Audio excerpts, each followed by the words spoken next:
अस्सलाम वालेकुम, कैसे हैं आप सब लोग। मैं उम्मीद करती हूँ कि आप सब बिल्कुल ठीक होंगे और मैं भी बिल्कुल ठीक हूँ। आज 14 अगस्त है तो मैंने सुबह सुबह सबसे पहले उठ के मैंने कहा कि आज 14 अगस्त को थोड़ा बहुत सेलिब्रेट तो किया जाएगा, चाहे आप मुल्क में रहते हैं या वतन से दूर रहते हैं। तो 14 अगस्त की जो खुशी है वो अपनी जगह पे होती है।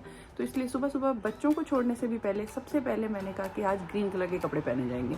तो सबसे पहले पहली तैयारी जो मैंने की है वो ये है कि मैंने अपना ड्रेस सेलेक्ट किया था और उसके बाद अभी सबसे पहले मैं जा रही हूँ बच्चों को छोड़ने। उसके बाद मैं आपको अपने दिन की जो रूटीन है वो भी शेयर करूँगी। और 14 अगस्त वाले दिन आपकी इमोशंस बिल्कुल डिफरेंट होती हैं क्योंकि आपको पाकिस्तान की बहुत याद आ रही होती है। सारी ज़िंदगी हमने एक 14 अगस्त को सेलिब्रेट किया होता है, झंडियाँ लगाना बाकी चीज़ें वो यहाँ पे हम नहीं कर पा रहे, लेकिन हमें बहुत ज़्यादा अपने कंट्री की याद आती है। पाकिस्तान में हमारे सब हर चीज़ हम आज जो भी हैं पाकिस्तान की वजह से हैं, तो हमें पाकिस्तान की बहुत ज़्यादा याद आती है 14 अगस्त वाले दिन। और मेरे बच्चों को भी आज मैंने कहा है कि सब लोग ग्रीन कलर के कपड़े पहने हर चीज़, तो हम अच्छी तरीके से 14 अगस्त को सेलिब्रेट करेंगे और आपको दिखाएंगे कि सिडनी में भी लोग 14 अगस्त को पाकिस्तान डे सेलिब्रेट करते हैं और कैसे करते हैं। अच्छा जी, यहाँ पे सुबह सुबह जी बच्चों के लिए मेरे घर में लंच पैक हो रहा है। स्कूल छोड़ने से पहले मैंने कहा ज़रा इनका लंच जो मैं पैक कर रही हूँ वो मैं आपको दिखाती हूँ। सबसे पहले मैंने इनके लिए रैप बना लिया था, हाफ कट किया था उसको क्योंकि मेरे बच्चे थोड़ा कम खाते हैं। तो उसके बाद मैंने इसके साथ इनको एप्पल कट करके दिया था और साथ में थोड़े से मैंने इनको कुकीज़ दिए थे, बिस्किट्स दिए थे। यहाँ पे मैं अपनी बेटी के लिए लंच पैक कर रही हूँ, वहाँ पे बेटे के लिए। बस अब मेरे बच्चे तैयार हो चुके हैं, इनको मैं छोड़ने जा रही हूँ स्कूल। यहाँ पे जी हम भागम भाग गाड़ी में आके बैठ चुके हैं और अभी हम जा रहे हैं स्कूल।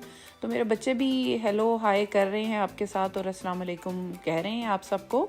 और 14 अगस्त के हवाले से वो कह रहे थे जी पाकिस्तान जिंदाबाद, और जिंदाबाद का मतलब भी पूछ रहे थे। तो यहाँ पे बस जी स्कूल छोड़ के हम बच्चों को आ गए हैं। तो बच्चों को स्कूल छोड़ने के बाद मैं आ चुकी हूँ अपनी रूटीन में वापस, यानी कि अमूर खानादारी की तरफ वापस आ चुकी हूँ। यहाँ पे सबसे पहले जो मैंने बच्चों के लिए लंच तैयार किया था तो थोड़ा बहुत किचन गंदा हो गया था। मैंने कहा सबसे पहले उसी को साफ़ कर लेते हैं। तो फिर मैंने सबसे पहले अपना किचन साफ़ कर लिया था क्योंकि मुझसे बिल्कुल बिखरे हुए किचन में काम नहीं होता। मैं हमेशा कहती हूँ कि मैं काम तभी करूँगी जब मैं किचन को अच्छी तरह समेट लूँगी। मैं साफ़ सुथरे किचन में काम करना पसंद करती हूँ। तो यहाँ पे सबसे पहले मैंने रख दी थी केटल में चाय। उम्मीद तो मुझे नहीं थी कि केटल में भी मुझसे अच्छी चाय बनेगी क्योंकि मैं कोई बिल्कुल अच्छी चाय नहीं बनाती। तो मेरे हस्बैंड को मैं दे रही थी अपना ब्रेकफास्ट स्टार्ट कर दिया था। यहाँ पे किचन साफ़ हो चुका है और मैं रिलैक्स होकर अपना काम कर रही हूँ।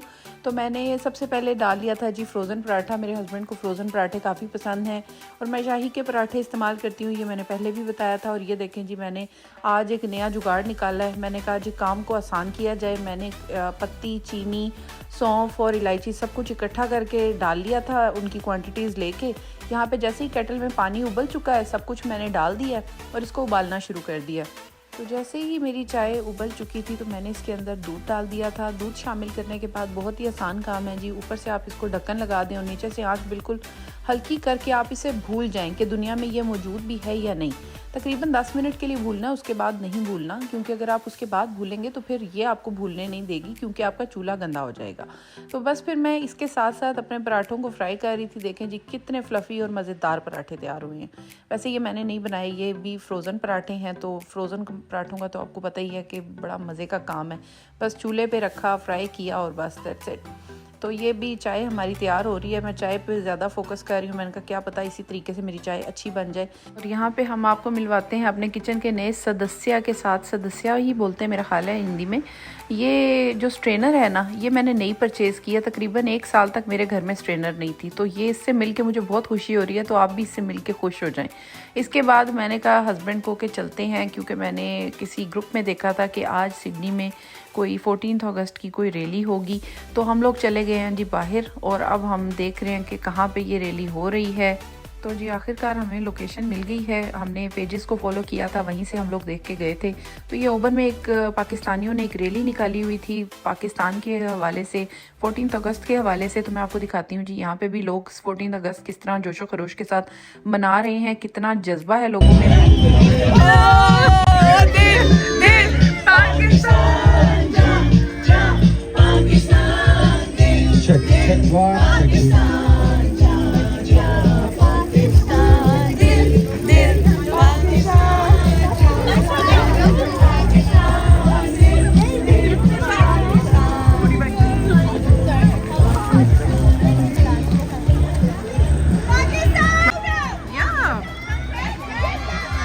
भी हो चुका था बच्चों को स्कूल से लाने का टाइम, तो मैं आ चुकी हूँ बच्चों को स्कूल से लाने के लिए। तो यहाँ पे मुझे आ चुकी है पाकिस्तान की शदीद ज़्यादा याद, क्योंकि जब बचपन में हम लोग झंडियाँ अपनी तैयार करते थे या अपने फ्लैग्स तैयार करते थे एक दिन पहले, तो पूरा दिन हमारा लग जाता था, हम वो चीज़ें तैयार करते थे। और नेक्स्ट डे क्या होता था कि 14 अगस्त वाले दिन बारिश हो जाती थी।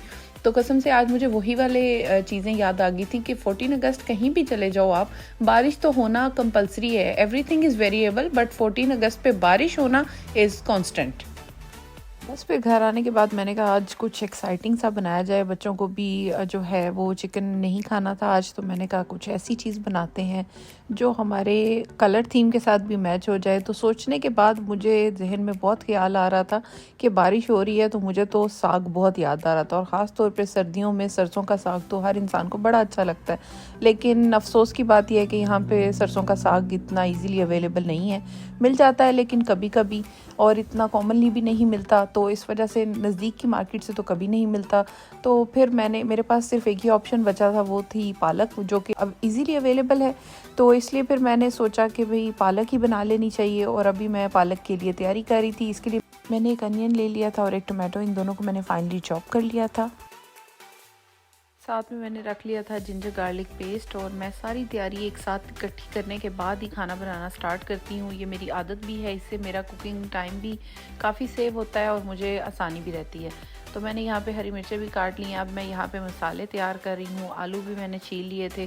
मैंने कहा एक ही बार सारी चीज़ें रेडी करने के बाद मैं झटपट खाना बनाऊँगी, तो उसके लिए मैं बस तैयारी करती जा रही थी। तो सबसे मेन जो चीज़ होती है वो होते हैं मसाले। मसाले डालते हुए किचन में काफ़ी जगह पे मसालों के क्रम्स गिर जाते हैं, नीचे थोड़ा बहुत मसाला गिर जाता है। तो उसके लिए मैंने आज ये किया है कि मैंने सबसे पहले मैंने ये सोचा है कि अब मैं मसाले जो हैं वो इकट्ठे तैयार करके रख लूँगी। सबसे पहले मैंने इस बाउल में ले लिया था सॉल्ट के साथ मैंने डाल ली थी सुरख मिर्चें ऐड करने के बाद मैंने इसके अंदर डाल दिया था थोड़ा सा ज़ीरा डालने के बाद मैंने इसमें ऐड कर दी थी क्रश चिली के बाद मैंने इसमें थोड़े से साबित गरम मसाले डाले थे, जिनमें काली मिर्चें थी 8 से 10, थोड़ा सा ज़ीरा था साबित। और उसके बाद मैंने चूल्हे पे अपनी हांडी रख दी है, तो उसमें मैंने ले लिया है ऑयल। ये हंडिया जो है ये बहुत स्पेशल है, बिकॉज़ ये इसी तरह की है कि जैसी आप मिट्टी की हंडिया यूज़ करते हैं, ये यहाँ पे समझ लें कि यहाँ की मॉडर्न मिट्टी की हंडिया ही कह लें इसको। लेकिन ये बहुत एक्सपेंसिव भी होती है। इसको गोरे जो हैं वो डच ओवन के नाम से जानते हैं, लेकिन कुछ लोग यहाँ पे जानते होंगे कि कास्ट आयरन का बर्तन है। ये काफ़ी भारी होती है, इतनी भारी होती है कि आप इसे उठा नहीं सकते। काफ़ी छोटी सी ये मेरे पास हंडिया है और काफ़ी अच्छी इसका जो है क्वालिटी है। इसमें मैंने ऑयल डाला है, इसमें मैंने अनियंस डाले हैं। पहले तो ये टाइम लगाती है गर्म होने में, और जब ये गर्म हो जाती है हंडिया, उसके बाद इसे ठंडा करना बहुत मुश्किल है। तो चीज़ बड़ी अच्छी कुक होती है जी इसके अंदर। तो जितनी भी देसी चीज़ें हैं, मेरी ख्वाहिश होती है कि मैं इसी के अंदर पकाऊँ। ख़ास तौर पे कीमा, गोश्त, ऐसी चीज़ें भी मेरा दिल होता है कि मैं इसके अंदर पकाऊँ, क्योंकि जो जायका ये देती है वो कोई और बर्तन नहीं दे सकता। ये एक स्टाइल की समझ लें कि गोरों की जो है मिट्टी की हांडी ही समझ लगे। बस फिर जब प्याज तड़प छड़क चुके हैं ऑयल के अंदर, तो फिर उसके बाद मैंने जो है इसमें टमाटर डाल दिए थे कि इनको भी थोड़ा तड़पाया जाए। और साथ ही मैंने अदरक लहसुन का पेस्ट भी डाल दिया था, थोड़ा सा वो भी फ्राई कर लिया था। और साथ ही मैंने इसके अंदर हरी मिर्चें भी शामिल कर दी थी। तो ये पालक बनाना इतना आसान है, 10 से 15 मिनट के अंदर ये रेडी हो जाती है, क्योंकि जो है वो आसान तरीन तरीका है। सारे मसाले भी मैंने डाल दिए हैं। कुछ ज़्यादा ओवर कुक नहीं करना, कोई ज़्यादा ख़ास मसाला भी तैयार नहीं करना, क्योंकि वो अपने ही दम में मसाला तैयार हो जाता है। तो बस फिर मैं इसको अच्छी तरह से, बस मसालों को अच्छी तरह से एक बार कुक कर रही थी। जैसे ही मसाले थोड़े से मुझे लग गया था कि ऑयल के अंदर फ्राई हो चुके हैं, तो मैंने इसके अंदर पालक डाल दी थी। पालक का भी जी यहाँ पे बहुत आसान हल है। यहाँ पे मिल जाती है फ्रोज़न पालक। तो इसकी जो है ना यहाँ पे क्यूब्स बनी हुई होती हैं। मैं आपको दिखाती हूँ कि ये देखें जी, पालक है कच्ची, इसकी जो है इसको क्रश किया हुआ है और इसके क्यूब्स हैं। तो ये बड़ी आसानी है। बल्कि मैंने पाकिस्तान में भी अपनी मदर को और बाकी सबको बताया कि आप पालक लेके उसको उबाल के या फिर उसे काट के बहुत ही बारीक उसके क्यूब्स बना के रख सकते हैं। तो मुझे जो है वो यहाँ पे इजीली अवेलेबल है। अगर नहीं भी हो तो मैं पालक लेके इसी तरह उसके क्यूब्स बना के रख लेती हूँ। तो ये बड़ा आसान काम रहता है और आप जब चाहें पालक बना सकते हैं। तो बस मैंने अपनी पालक इसके अंदर ऐड कर दी थी। तो उसके बाद मैंने इसको थोड़ा सा हिला लिया था और उसके बाद मैंने इसे ढक्कन दे दिया था। मैंने कहा थोड़ी देर ये दम में अपना पानी छोड़े, जो इसके अंदर आइस बनी हुई है वो खुल जाए, और फिर उसके बाद ये ज़रा अपनी नॉर्मल हालत में आ जाए। तो जैसे ही थोड़ी सी इसमें से आइस निकली थी, मैंने इसके अंदर आलू भी ऐड कर दिए थे। तो बस ये हमारा तो काम ही ख़त्म हो चुका है। अब बस इसको हिलाया, इसको ढक्कन दिया और उसके बाद आप इसे रख के भूल जाएं 15 मिनट के लिए दम पे, और फिर उसके बाद देखें क्या चीज़ तैयार होती है। बस फिर मैं आलूओं को जो है पालक के साथ फेमिलियर करा रही हूँ कि इनको अपना ही दोस्त समझो, और इसको घुमा फिरा रही हूँ पालक के अंदर ताकि इनकी आपस में अच्छी तरह से दोस्ती हो जाए। और फिर उसके बाद इनकी दोस्ती कराने के बाद मैंने इनको ढक्कन दे दिया था। मैंने कहा ज़रा आप अच्छी तरह दोस्ती कर लो, और बस फिर उसके बाद मैं अपने दूसरे काम करने लग गई थी। फिर मैं उठा के ढक्कन इनको देख रही थी क्योंकि सब्र तो मुझसे हो नहीं रहा था। तो थोड़ी देर के बाद 15-1 मिनट के बाद देखें जी कितनी अच्छी इन्होंने दोस्ती कर ली है। और पालक का कलर चेक करें, पालक अच्छी तरह से कुक हो चुकी है। मेरी तो बेसिक जो मुझे चीज़ समझ आती है पालक के बारे में वो यही है कि बर्तन बहुत अच्छा होना चाहिए। आप मिट्टी की हांडी में पालक बना के देखें, आपको टेस्ट बिल्कुल डिफरेंट आएगा। जी, एक साइड पे हमारी पालक रेडी हो रही है तो मैंने कहा साथ में थोड़ा सा आटा गूंद दिया जाए और नान बना लिए जाएं। तो मैंने नान बनाने का आज फैसला किया था। उसके लिए फिर मैंने पानी 1 गिलास जो है वो गर्म कर लिया था। उसके अंदर मैंने थोड़ा सा सॉल्ट, थोड़ी सी शुगर और 1 पैकेट इंस्टेंट यीस्ट का डाल दिया था और इसको अच्छी तरह से घुमा फिरा लिया था। लेकिन याद रहे कि पानी जो है वो नीम गर्म होना चाहिए। तो मैंने इसको बस ये अच्छी तरह से घुमा फिरा लिया था और इसको थोड़ी देर के लिए 10-15 मिनट के लिए रख दिया था ताकि यीस्ट जो है वो एक्टिवेट हो जाए पानी के अंदर। और फिर उसके बाद मैंने कहा कि रामू काका की सर्विसेज की सख्त ज़रूरत है। रामू काका को मैंने ऑन कर दिया था। बस फिर मैंने अपनी डो जो है वो नीड कर ली थी, यानी कि आटा गूंद लिया था, और उसके बाद मैंने इसे क्लिंग रैप लगा के थोड़ी देर के लिए रख दिया था। तकरीबन 45 मिनट में ये राइज़ हो जाती है। थोड़ी सी गर्म जगह पे मैंने इसको रखा था। उसके बाद मैंने बना लिए थे इसके पेड़े बनाने के बाद मैंने इसको अच्छी तरह से बेल लिया था। इसको अच्छी तरह बेलने का मकसद ये है कि इसमें से बबल्स आउट हो जाएं अच्छे तरीके से, और हाथों की मदद से मैंने इसको फैला लिया था। और उसके ऊपर मैंने डाल दिए थे थोड़े से तिल और थोड़ी सी कलवंजी। ये डालने के बाद मैंने इसे तवे पे सेक लिया था क्योंकि यहाँ पे इजीली नान अवेलेबल नहीं है, और अगर आपने घर में बनाने हैं तो ये काफ़ी आसान तरीका है। मैं इसी तरीके से नान बनाती हूँ घर में।